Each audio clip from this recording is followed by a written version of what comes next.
ሰላም ሰላም ቤተሰቦቼ እንዴት ቆያችሁልኝ? ሰላም ነው ወይ? ከኔ ጋር ሁሉ መልካም ነው፣ ፈጣሪ ይመስገን አለን እላችኋለሁ ውዶቼ። እናንተስ እንዴት ናችሁ? ደህና ናችሁ ወይ? ሁሉ መልካም፣ ሁሉ ሰላም ከኔ ጋር እግዚአብሔር ይመስገን ሁሉ ሰላም ነው፣ ሁሉ መልካም ነው። እንግዲህ ዛሬ በሚኪና ዴቭ በይሩታን በአብራም ጉዳይና በሄርሜላ ጉዳይ ተገናኝቶ ነበረ። እንግዲህ ሚኪ የሚለው ካሁን በኋላ አብራም ከሄርሜላ ህይወት መራቅ ግድ ይለዋል ይላል ብሎ ሲናገር፣ እኔ የሆነ ነገር ከማጠፋ የሆነ ነገር ከማደርግ በኋላ ልጁ የሆነ ነገር ከሚሆንባችሁ ወንድምህን እንዲሰበሰብ አድርገው ብሎ ይናገራል። ለማ ለዴቭ እና እኔ ከዚህ በፊትም ተናግረናል። ሚኪ በዚህ አጋጣሚ ከዚህ በፊትም ተናግረናል። እውነት ለመናገር አንተ ነህ እንደውም ዋነኛው ምንድን ነው የምትል የነበረው፣ በቃ ካሁን በኋላ አንቺ አይሆንሽም፣ ደግሞ ካሁን በኋላ አንቺ ጋር መሆን አይፈልግም፣ ካሁን በኋላ ተስፋ ቁረጪ፣ አብርሃም ለአንቺ አይሆንም ብልና የወንድ ውሳኔ ትወስንና መልሰህ ታንገራገራለህ። ገባህ አይደለ? ከዚህ በፊት ምን አይ ካሁን በኋላ አብርሃም ህይወት ለአንቺ አታስፈልጊም፣ አብርሃም የራሱን ህይወት መርጧል፣ ከይሩታ ጋር መሆኑን መርጧል ብለህ እንባ ከረዩ ውስጥ ነበር። ግን አላደረከውም። አንተን ብትሆን ማለት ነው ቆራጥ አይደለክም። ታወራለህ እንጂ ተግባርክ ሌላ ነው። አቁም ለማለት ደግሞ የገዛ እህት እኮ ናት፣ የሴት ወግ የሌላት ቆፍጠን ብላ ራሷን የማታስከብረው እሷ ናት። ሲሄድ ትሸኛለች፣ ሲመጣ ትቀበለዋለች። ገባክ አይደለ? እንጂ ወንድ ነው በቃ እያየችው ስራውን እሺ ብላ ሰፍ ብላ የምትቀበለው እህትክ ናት። እህትነትን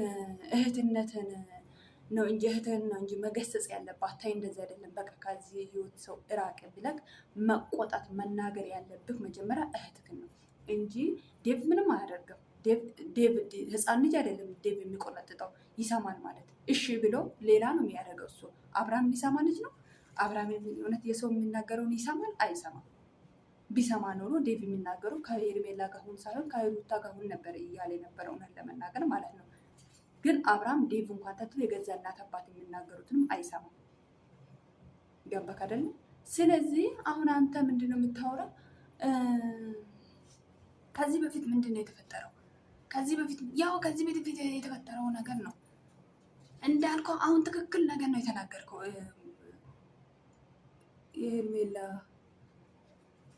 የሄርሜላ ወንድም ምንድን ነው የተናገርከው? ልጅ ወልዳ ምን ብላ ከምትሰቃይ ካሁኑ ለቤተሰብ ችግር ነው የሚሆነው፣ ለራሷም ችግር ነው የሚሆነው። ስለዚህ ካሁኑ ይሄ ነገር ማብቃት አለበት በቃ አልክ። ይሄ ተግባር ጥሩ ነው፣ ነገር ግን ታወራዋለህ እንጂ አተገብረው። አንተም ሆንክ እህቶች ግሞንክ ዴቭ ደግሞ የተናገረ ትክክል ነው። እህትክ ለምን ትቀበለዋለች? ለምን አልፈልግ ብላ በአቋሟ አስጸናም። እኛ ምን ማድረግ እንችላለን? እህትክ ናት እኮ ልቡን ከፍታ ልቡን እሺ በቃ እነጠፍልካለሁ ወደልሃለሁ ብላ እንትን ትለዋለች። ከዛ አንድ 15 ቀን ሳምንት ቀን ሆኖ ላሻለ ወደ ሌላ የአብርሃም ነገር ታውቋል። እሷ እህትክ ግን እውነታውን መረዳት አልፈለገችው። እህትክ ናት ጥፋት ያለባት። የሰው ልጅ እኮ አንዴ ሶስቴ እንትን አንዴ ሁለቴ ይሸውዳል፣ ሶስቴ አራቴ ነው እየተሸወደች ያለችው። ይወደኛል ብላ ነው የምታስበው። አብርሃም በፍጹም አይወዳትም። እንኳን እሷን የልጇን እናት እንኳን አይወዳትም።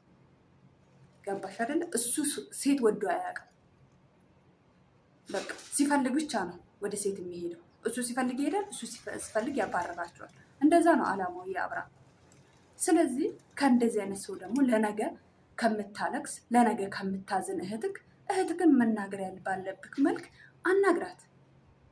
እህትክ በመገሰጽ መልክ ገሰጻት።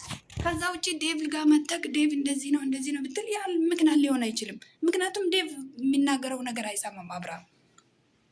አብርሃም እንኳን ዴቭ የገዛ እናት አባቱን የሚናገረውን ነገር ስለማይሰማ ማለት ነው። እዚህ ጋር ራሳችሁን ይሁን የምትሸውዱት እኛን ይሁን የሚሸውዱት አላውቅም። ራሳችሁን ነው የሚሸውዱት። እኛ እንኳን የአብርሃምን ባህሪ ጠንቅቀን እናውቀዋለን። ነገር ግን አንተ ነክ እህትክን በምን መልክ ስርዓት ማሳዝ እንዳለብክ። ታናሽ ታላቅ እህትክ ናት። አዎ አንተ ደግሞ ወንድሟ ነህ። ስታዝን ስትከፋ ማየት አትፈልግም። ስለዚህ ማስራቅ። አይ እንደዛ ነው የፈለገን እኔ ይቅርታ እነጠፍልሽ በቃ ይቅርታ አድርጊለት። በቀደም ምንድን ያለክ አብርሃምን ጠርተው ካሁን በኋላ ሄርሜላ ናት ጎዳት? በፍጹም አልጎዳትም ማለት ይኸው ሳምንት ባልሞላው ጊዜ ግን እያያት ነው፣ እያስለቀሳት ነው። ስለዚህ እናንተ ናችሁ አቋማችሁን አንድ ማድረግ ያለበት እንጂ አብርሃም ወንድምን ጠራክ፣ የአብርሃምን እናት ጠራክ፣ አብርሃምም ሊወክለው አይችልም። ምክንያቱም አብርሃም አይሰማም፣ ደንዝዟል። ጭንቅላቱ ይሄ ባዶ ነው፣ ቅል ነው። እህትክ እንዳትጎዳ ግን መከላከል የምትችለው አንተና አንተ ብቻ ነክ። ሚክ ገባክ አይደለ? እንደዛ ነው የምለው እንደ ራሴ እንጂ እህትክ ሰፍ ብላ ትሄዳለች። ትናንትና አሁን ቡዜን ማምጣቱን ለምን አስፈለገ? ከቡዜ ጋር መቀጣጠሩን ለምን አስፈለገ? አየችው ማየት ያለባትን ነገር አትርቀውም። እንደ ከህይወቱ እንደዚህ ማድረጉ ትክክል ነሽ፣ ለአንቺ እንደዚህ ማድረጉ ትክክል ነሽ ብላ ስለ ራሷ ሳታውቅ ሌላ ጉድፍ ለማውራት ትሞክራለች። መጀመሪያ እሷ ማናት? መጀመሪያ ሄርሜላ እኔ ማን ነኝ ብላ እራሷን መጠየቅ ነው ያለባት። ምን እያደረግኩ ነው ምንድን ነው ብላ እራሷን ነው መጠየቅ ያለባት።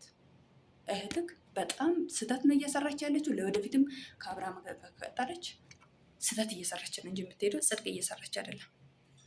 ለማንኛውም መጀመሪያ ከራሳችሁ ጋር ተመካከሩ። ከዛ በኋላ ነው ወደ የሚመለከተው መሄድ አለባችሁ። እህትክ ልቧን ከፍታ ከተቀበለች እሱ ምን አድርግ ይቅርታ አላት። ይቅርታ አንድ ሁለት ቀን ይቅርታ ጠየቃት። እሺ ብላ ተቀጠሉ። አንድ ሁለት ቀን እንዲህ ምን ያለች። ከዛ በኋላ የእሷ ነገር እስቲ ተወርቶም ተነግሮም አያልቅ። የእሷና የአብርሃም ነገር መጨረሻ የለውም።